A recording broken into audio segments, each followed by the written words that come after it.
as we turn to what is happening with U.S. demand, U.S. product flows, we've been in a fairly good position, but you can see on the seasonality aspect, we normally have that steady increase that kicks off really at the beginning of March and then kind of crescendos, if you will, in Easter, spring break, and then you have a bit of a sideways move, a little bit of a decline until you get towards that Memorial Day kind of push, and then you get that steady increase through Memorial Day, and then you have a bit of a sideways move in June until you go to that peak or core of core or demand of demand, which is July 4th weekend straight through to the first week of August is kind of that core where the peak vacation season. So here, when we look at the current numbers, which spiked to 15.563 million barrels a day of demand, that now puts us above where we were in 2022 on a daily basis or week over week basis. But again, the 4-week rolling average still remains a bit lower, but we should see that steady increase. And our view is that we have that increase, and it's just we set up a bit lower than normal when you look back through 2017 and 2019. And when we likely have a bit of that decline that continues in 2022, just because of what we think of as a bit of a concern that we have for driving demand heading into the summer months, just given some of the data. We talked about it in the Econ show last week, and we continue to see people talking about and really giving guidance to just not as much travel over the next 6 months versus what they've expected in previous years. So when we start looking at distillate had a nice draw of 3.63 million. That's 14.6 million below the 5-year average. And you can see that we typically kind of level off. Then we have that sizable, that nice little drop. And then as we get into, let's call it the beginning of May, you start to flatline and start to see these builds. But obviously we started much lower. We had some unseasonal increases, and now we're starting to see a bit more of those downward moves along seasonal lines, but it's still at a fairly depressed level versus historics, and a lot of that is driven, again, or holistically for the most part, driven by Pad 1. Imports came down a bit by 31,000 barrels a day. Imports are not going to be all that robust at this point just because of the shifts that we've seen. We're still kind of competing against where things are in Europe, but in the U.S., we're trying to balance some of that Pad 3 flow of what goes into Europe, what stays local, what goes through the Colonial Pipeline, and that's something where there's a lot of flexibility at this point until we start seeing a bit more of those builds, especially in Fujairah and Singapore, from a middle distillate side where we continue to see those builds creeping up. Light distillate still remaining elevated, and a lot of that is just driven based on those Russian flows of crude, of not only just crude, but more diesel and middle distillate hitting those markets and complicating the situation a touch. So just based on the data, we had the diesel crack had a little bit of a reprieve.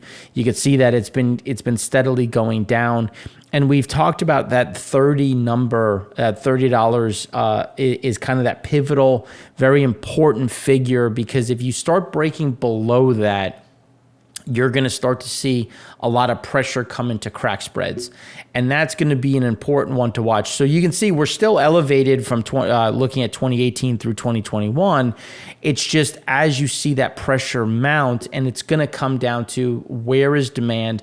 We're going to talk more about trucking in a minute, which is showing more cracks, not really any improvement. And that's a bigger concern, especially as we go through the summer months and then start to pick up for where are we going to be in the fall. So distillate and Pad 1 coming to the lows. Again, this is something that we normally have drops at this time of year, but again, it's just we're at a much lower level, and the floating market is very difficult. As we talked about several years ago, for those that have been following us for that long, about the Philadelphia explosion, how that took a facility offline, and we really hadn't seen the true impacts of that, and now we're starting to see what that means for Pad 1. Then you don't have Russian product that you can import to help supplement, so again, you see this shortage that is going to continue to be a problem along the East Coast. Then you look at pad 3, again, trying to manage some of these flows. So they're still they're still above the 29-year average. You can see that there's 2 clear sets, but this is something where we do expect this to continue to move a bit higher. When you look at distillate product supplied, in terms of demand, there was that nice increase. But again, we expect this to average out to being below the 5-year average. But as we've been saying, it's going to be below the 5-year, but within the cloud, just at the lower, I think on the much lower end of the cloud. But it doesn't mean that you're not going to get a demand pull through, because you still have people that are buying diesel. They're using it for shipping. They're using it for trucking, but you also have a pull through because we're coming into a very key period in the farming cycle. So again, you're coming into burn down, planting, tilling, making sure that the soil is in the best condition possible as you have the snow melting. So that also pulls some of this through. So again, some of this comes all together. Sometimes it comes separately, but again, you get a nice spike, and we do expect that to drop off. And here, when you look at just the internet truck shop side, just looking at market demand is still struggling, and we don't see that changing in the near term when you look at what is expected to come into the U.S. from a shipping perspective in terms of levels. In the insights this week, we talk about the drop in new export orders coming from China, which again is going to just showing you where along the supply chain there's really not a lot of TEUs to really backstop us and keep things coming through. The spot line haul to contract rate, the spread between the contracted and spot, you get an idea of just how weak the spot has gotten, and that's really going to pull down some of these pressure points. So you're going to see contract pricing fall again, and that's going to keep things difficult because there's going to be a lot of stress now in the system. And when you look at 2019, and we'll have another chart in a moment that compares this to 2019, there is going to be a problem. And the problem is going to increase because how we're different this year versus 2019 is there is a lot of new capacity because of 2020, 2021, even until the beginning of 22, where there was a significant amount of demand. So you had a huge amount of buying of assets, of new hires, and now you're in a worse position than you were in 2019, and 2019 was called the trucking bloodbath. So the drop in activity was significant as excess capacity flooded into the market in the wake of the ELD mandate. Now 2023 looks to be worse as tender rejections are on the verge of dropping below 3%, with the low achieved in 2019 being 3.86%. So tender rejection is just looking at if you put a bid into the market for a truck, you're not being rejected. If you look at 2021 or 2020, they were rejecting you 22, 25% of the time because it's like, hey guys, that's a stupid price. I can go get a better price. Come up. Now only 3% are being rejected because people are trying to keep their trucks active, trying to keep things working. And it just gives you an idea of how there's just not enough supply, not enough demand for the amount of supply of trucks out there, which is why we see more pressure coming to the downside. And you could say, well, maybe if they're not going on trucks, they're going on rail. Well, they're not. So total car loads are at 0.4. But the more important piece where you can kind of compare this closer to trucking is intermodal. Intermodal has consistently been down. Last week, it was down 13.9%. This week, it's down 13.4% versus 2022. And when you look at it year to date, intermodal is down over 10%. We don't see that improving. Petroleum products, again, as they're trying to move that distillate back and forth, that's still remaining there. Metallic ores, motor vehicle parts, again, still trying to catch up. There's still a shortage on the used car side that they're trying to correct with. And then when you look at grains and forest products, farm products, that will start to get better as we start to see things thaw out. and activity, but the biggest component is intermodal is not getting better, which is more of a political, is more of an economic headwind, and where we see kind of that longer term diesel trajectory. You could get these one-off bounces, absolutely, just because you're moving things through, refill storage after trying to also play the pricing game. But the general trend is still moving in the wrong direction. And when you look at what is expected to come into this country, you don't see that improvement. April, that week 15 is a nice increase. But when you look at what it's sandwiched in between, you're still about 15 to 28% below what is from the previous year. And the trend continues to show that you're moving down. Then you look back even further to PMIs, like the Chinese PMIs that came out at the beginning of the week. New export orders using the Caxton number are back in contraction. Using the official numbers are just slightly in expansion at about 50.1, which again is kind of more of a rounding error and showing how there's that movement to the downside because you're not getting those orders that I think some were expecting. Nice little heat wave coming through, helping to melt some of that snow that has been still sticky in the north. Yeah, when you look at this, it's just spring come early. You're not going to get this based on being above normal for April 10th to 14th. You're not looking at air conditioning coming on. You're just not going to use any heating oil. You're not going to use a lot of, and you just have the official quote unquote end of heating season. And now we're firmly within that shoulder period where you're just not going to get all that much demand. The biggest issue now is going to be that precipitation because we still have droughts, especially in some of the wheat regions. And we just wrote something on wheat that will be at this point, Thursday's insights, just to kind of cover where some of the pressure points are. Gasoline had a nice draw of 4.12 million barrels a day, 4.12 million barrels. That's 15.3 million below the 5-year. The drop is really being driven by Pad 1 and Pad 2. Coming back to, again, Pad 1 unable to take in those cargoes from Europe, which they normally rely on. There was a decrease of 160,000 barrels a day of imports, still slightly above the 5-year, but the trend is moving in the wrong direction when you look at the ability of getting some of it. So we're back to a 5-week high for the flows coming from Europe into the U.S., but that's still at the low end. And it's just, again, shipping cost, the math doesn't make sense. And at the same time, because of that, you're seeing some of these drops. But just like last week where blending components had a bigger decline than gasoline, which, as we said last week, was indicative of a bigger drop this week. Here we have the reverse where blending components was a drop of 2.55. So again, you're starting to see a little bit of that level off as we were talking about with some of the big pull downs ahead of the long weekend, ahead of spring break, and then that will start to normalize. You could see that we normally get a drop, but as we said earlier, because you're at a lower point, that drop is more exaggerated. And then you could see that typically there's a little bit of a sideways move, and then you start to see that decline as we get towards Memorial Day weekend, and then it continues to trend lower. Blending components, as you can see, remains above that average, but it's just at the low end of where it should be. The biggest issue is back to the demand for stuff, if you will, in terms of intermodal. Plastic demand is still not going to be there, which is why we do see more product getting pushed into the gasoline pool.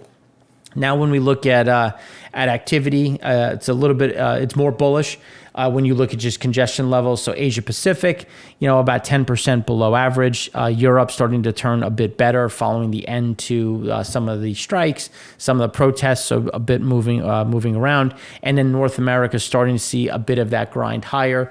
And a lot of that is when you look at it, seasonally speaking, even from the other levels, 2022, 2021, you normally get those increases. Then, as we showed, you kind of get that drop as you come towards the end, at the end of Easter, end of that Easter week, you get that drop because people are there, people are at their place. Then you get the reversion back up, sideways move, and then you trend higher heading into Memorial Day weekend.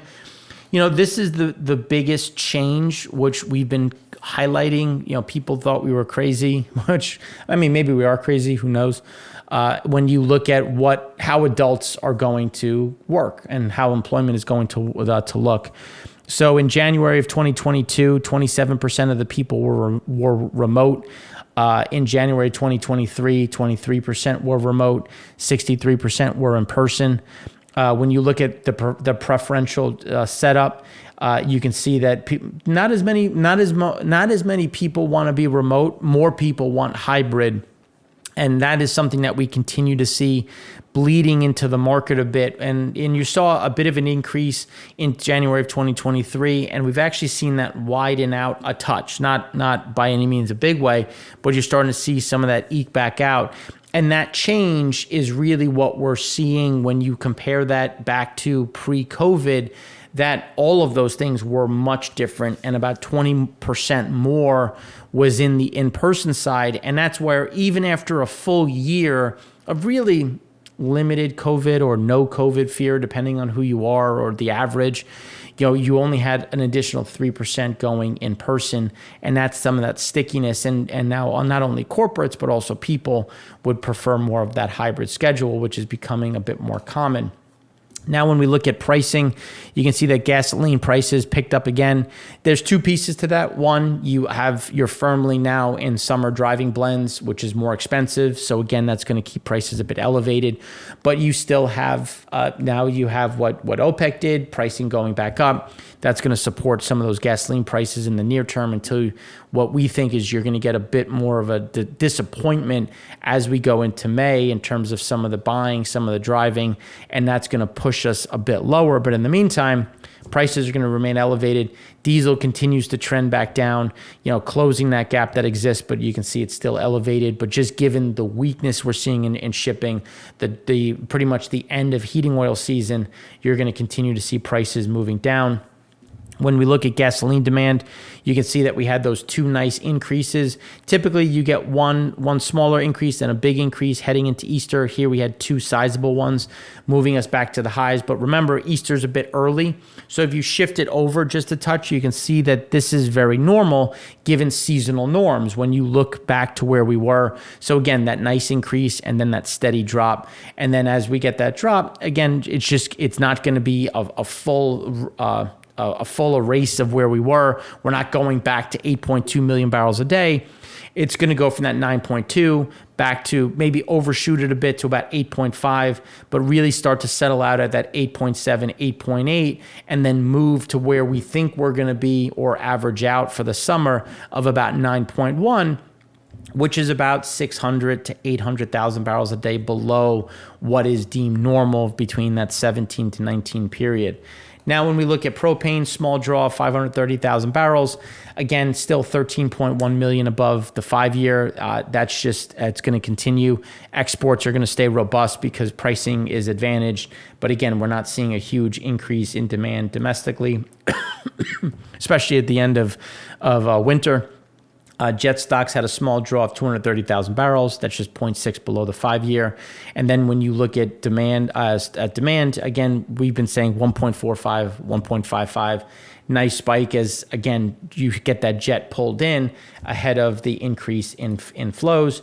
The 12-week ahead passengers, the number of passenger flights scheduled for the next 12 weeks is set to increase by 11.9%, which again, you're getting those increases for that summer demand, but we want to break that down different ways. So TSA checkpoint is slightly below where we were in 2019, but again, just looking at the average, but again, just very normal at this point in time. Like I would say that I'll still show the data, but it's kind of irrelevant because we've moved back to exactly where we were on a passenger basis looking at 2019.